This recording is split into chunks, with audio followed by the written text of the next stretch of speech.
les petites grenouilles, j'espère que vous allez bien. Aujourd'hui j'avais envie de te faire une vidéo un petit peu plus spontanée où justement je vais t'expliquer comment ça fonctionne sur Instagram, comment ça fonctionne sur YouTube, en fait un petit peu tous les dessous de notre travail au quotidien. Non, je te rassure tout de suite, ce n'est pas une vidéo où je vais clasher, mais plutôt une vidéo explicative où je vais aussi te donner mon avis sur l'évolution des comptes sur Instagram, avis bien entendu qui m'est purement personnel. Donc c'est parti.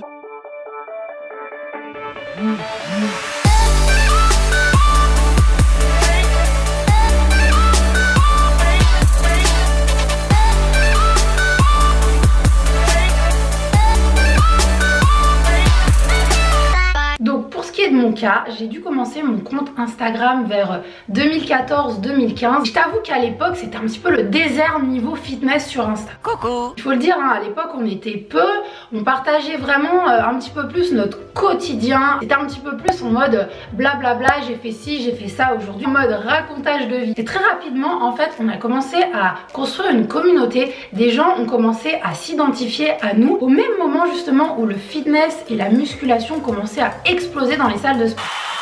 Voilà comment tout a commencé pour ma part et pour d'autres influenceurs d'ailleurs. Les prémices on va dire d'Instagram. À l'époque aussi t'avais pas tout ce développement autour d'Instagram. Du coup les photos, les vidéos que tu mettais, bah tu les calculais un peu moins. Tu prenais souvent tes selfies la rage dans la salle de sport. Ou alors par exemple tu posais ton portable contre un haltère ou un step pour filmer tes entraînements. Qui n'a jamais fait ça? Très honnêtement pour tout vous dire, il m'arrive de temps en temps de penser qu'on était simplement là au bon endroit, au bon moment et qu'en fait sans le contrôler on a réussi à rassembler une communauté qui a fait que grandir. Seulement, et vous vous doutez bien, les règles du jeu ont un petit peu changé sur les réseaux avec le temps. J'ai envie de te dire heureusement comme malheureusement. Déjà, et je pense que c'est valable chez la plupart des personnes, quand tu commences à voir que t'as un petit peu plus d'abonnés, un petit peu plus d'influence on va dire, et bah tu réfléchis à deux fois avant de poster des choses. On va pas dire que les posts par rapport à avant sont moins spontanés, mais en fait quand tu commences à avoir des abonnés, il y aura toujours un petit pourcent forcément qui va penser aux réactions des autres.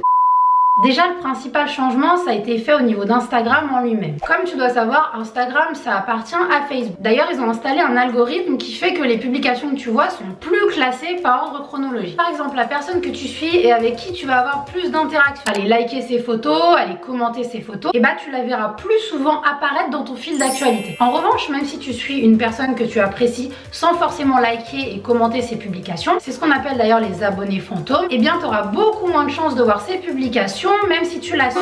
Du coup on va dire qu'Instagram s'est un petit peu plus transformé en mode business, dans le sens en fait où avec leur algorithme ils ont réduit la portée de tes posts pour faire en sorte plus ou moins que tu payes pour promouvoir ton contenu.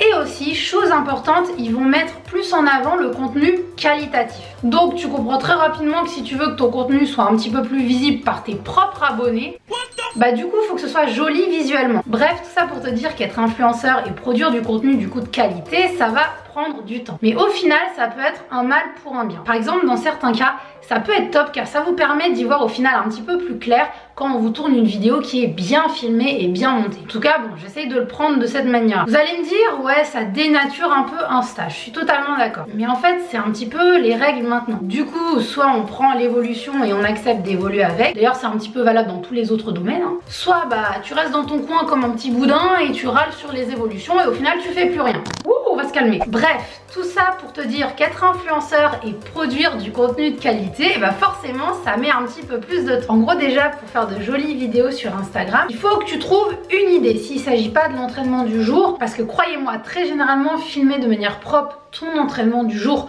pendant que tu es en train de faire de la muscu, ça te défonce complètement ta séance. Tu vas te prendre la tête pour trouver la bonne lumière, pour faire en sorte que ta vidéo soit bien visible. Tu vas aussi chercher le bon angle pour qu'on puisse bien voir l'exécution de tes exercices. Ensuite, quand tu as fini de la tournée, il faut que tu puisses faire un montage qui dure 1 minute maximum. Tu vas devoir aussi chercher et caler une musique qui va bien avec la séance que tu souhaites proposer. Il faut faire attention à tout ce qui est droit d'auteur. Et enfin, du coup, quand tu vas la publier, il va falloir que tu rédiges la légende avec les exercices, les placements, tout ça. Bref, pour une simple petite vidéo d'Insta d'1 minute maximum, ça peut vite mettre 2-3 heures. Ensuite, tu as tout ce qui est photo. On va pas se mentir, quand tu fais de jolies photos, quand tu as un joli feed Instagram, bah c'est tout simplement déjà agréable à regarder. Qui dit belle photo va pas forcément dire photo fake, retouchée à mort. En ce moment, et je vous en ai parlé déjà sur Insta, j'ai l'impression qu'il y a une petite vague de dénonciation qui circule, comme quoi les influenceurs mettraient que des photos prises sous leur meilleur jour, sous le meilleur angle, la meilleure lumière, tout ça. Et franchement, ça m'agace un peu, parce que quand même, faut le dire, hein, c'est un peu la base des réseaux.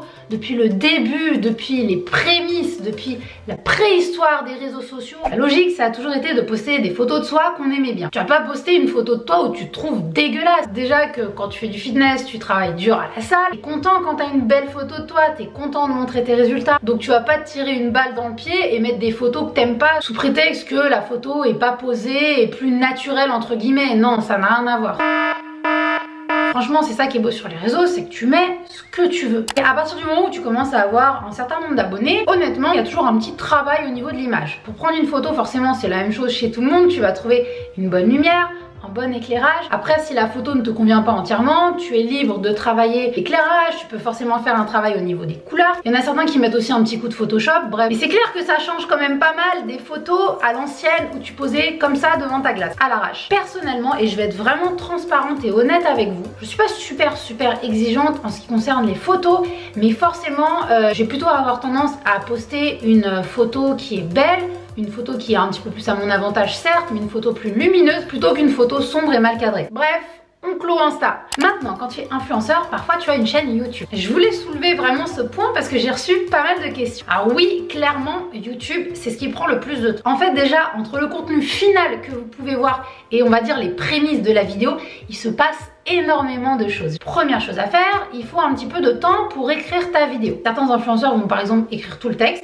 certains autres influenceurs vont écrire les grandes lignes directrices de la vidéo. En ce qui concerne mon cas, quand j'aborde des sujets d'entraînement qui sont assez techniques ou des sujets qui sont assez scientifiques, j'ai tendance à tout écrire parce que sinon forcément je vais partir en cacahuète, il faut que je sois cadrée au niveau de mes idées. Ensuite, quand tu tournes ta vidéo, déjà au début quand t'es pas habitué, tu vas bugger à toutes les phrases, donc ça va te prendre énormément de temps. Au final, le temps que tu vas passer le plus sur ta vidéo, c'est le montage. Déjà forcément pendant une vidéo tu fais quelques petites pauses, donc tu vas commencer par couper les zones de blanc, tu vas enlever les moments où tu te répètes et tu vas enlever les moments où tu as bugué. Parfois tu vas chercher à faire des zooms, tu vas chercher à incruster du texte dans ta vidéo pour la rendre un petit peu plus interactive. Donc en règle générale, quand c'est une vidéo un petit peu plus spontanée comme celle-ci par exemple, je sais que je vais y passer en moyenne 3-4 heures pour le montage, mais comme je te disais, s'il s'agit de vidéos plus scientifiques, plus techniques, là ça peut vraiment monter jusqu'à 10 voire 15 heures de montage. Sans parler de la vignette d'illustration de ta vidéo qu'il faut que tu fasses, qui sont généralement à base de montage photo. Vous l'avez peut-être remarqué d'ailleurs dans cette vidéo, je n'ai pas parlé de salaire ni de placement de produits. Ça a quand même été un sujet qui a été maintes et maintes fois abordé sur YouTube, notamment mon amie Justine Galis qui en a fait une vidéo très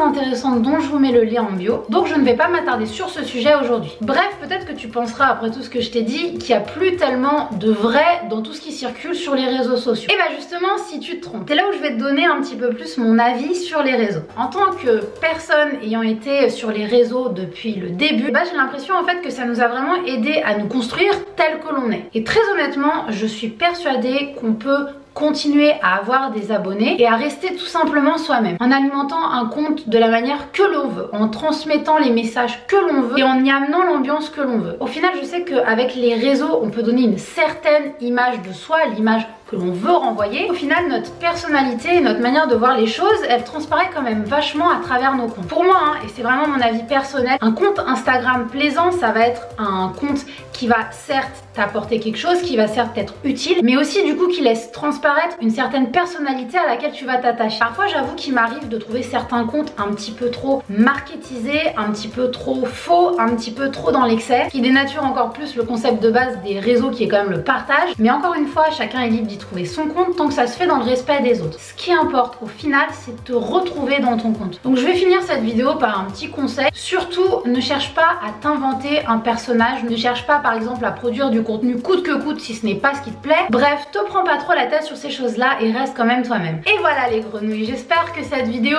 vous a plu, vous a intéressé. N'hésite pas si tu as aimé à me donner ton avis en commentaire. Tu peux retrouver mes autres comptes de réseaux sociaux juste ici. Et en attendant, je te fais tout plein de bisous. Ciao!